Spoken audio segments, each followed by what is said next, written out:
নমস্কার বন্ধুরা, আমি জ্যোতিষ রঞ্জিত। গৃহপ্রবেশ অর্থাৎ নতুন বাড়িতে প্রথম প্রবেশের দিনটি অত্যন্ত গুরুত্বপূর্ণ। হিন্দু ধর্মে যাগযজ্ঞ করে তবেই নতুন বাড়িতে প্রবেশের নিয়ম রয়েছে। গৃহপ্রবেশের সময় কয়েকটি বিষয় খেয়াল রাখলে তবেই নতুন বাড়িতে জীবন হবে সুখ ও শান্তিতে ভরা থাকবে। নতুন ঘরে প্রবেশের আনন্দ সকলে থাকে, তবে গৃহপ্রবেশের সময় নানান বিষয় লক্ষ্য রাখা উচিত।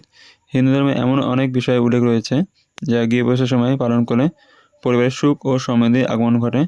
হিন্দু ধর্মে গৃহপ্রবেশের একাধিক নিয়ম নীতির উল্লেখ রয়েছে। গৃহপ্রবেশ কবে, কোন মাসে করা শ্রেষ্ঠ এবং এর সঙ্গে জড়িত কিছু বিশেষ বিষয় জেনে নেওয়া যাক। 1. শুভক্ষণে গৃহপ্রবেশ করা উচিত, তাই কোনো পুরোহিতের সঙ্গে আলোচনা করে দিন ঠিক করেই বাড়িতে প্রবেশ করুন। নির্ধারিত দিনে বিধিসম্মতভাবে পুজো ও মন্ত্রোচ্চারণ করেই গৃহপ্রবেশ করা উচিত। 2. বৈশাখ, জ্যৈষ্ঠ, মাঘ, ফাল্গুন মাসকে গৃহপ্রবেশের জন্য সবচেয়ে শুভ মনে করা হয়। আষাঢ়, শ্রাবণ, ভাদ্র, আশ্বিন, পৌষ মাসে গৃহপ্রবেশ করা উচিত নয়। 3. মঙ্গলবার গৃহপ্রবেশ করা উচিত নয়। বিশেষ পরিস্থিতিতে রবিবার ও শনিবার গৃহপ্রবেশ বর্জিত। এই দিনগুলি ছাড়া সপ্তাহে অন্যান্য দিনে গৃহপ্রবেশ করা যেতে পারে। 4.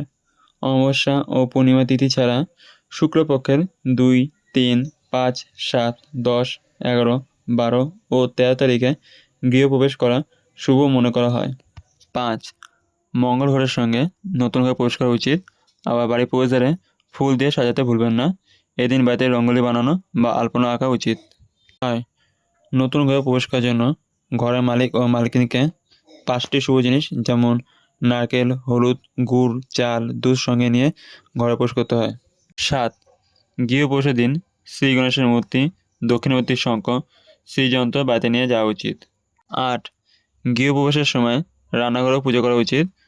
উনুন, জল রাখার স্থান, স্টোর রুমে সিঁদুর, হলুদ চাল দিয়ে ইত্যাদি দিয়ে পুজো করে প্রদীপ ও ধূপকাঠি দেখানো উচিত। এই সমস্ত স্থানে স্বস্তিক চিহ্ন আঁকতে ভুলবেন না। 9. বাড়িতে যে রান্না করা হবে তা দিয়ে সবার আগে ভগবানকে ভোগ নিবেদন করুন।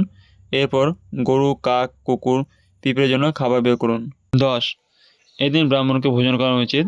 তাছাড়া ক্ষুধার্ত ব্যক্তিকেও ভোজন করাতে পারেন। এর ফলে পরিবারের সুখ, শান্তি ও সমৃদ্ধি প্রবেশ করবে। পাশাপাশি সমস্ত ধরনের দোষ দূর করা যাবে। 11. বাড়িতে পা রাখার আগে প্রবেশপথে একটি নারকেল ভাঙুন। এটা বিশ্বাস করা হয় যে নারকেল ভাঙার আচার ঘরকে পবিত্র করে এবং আপনার যাত্রাপথে যে কোনো বাধা দূর করে।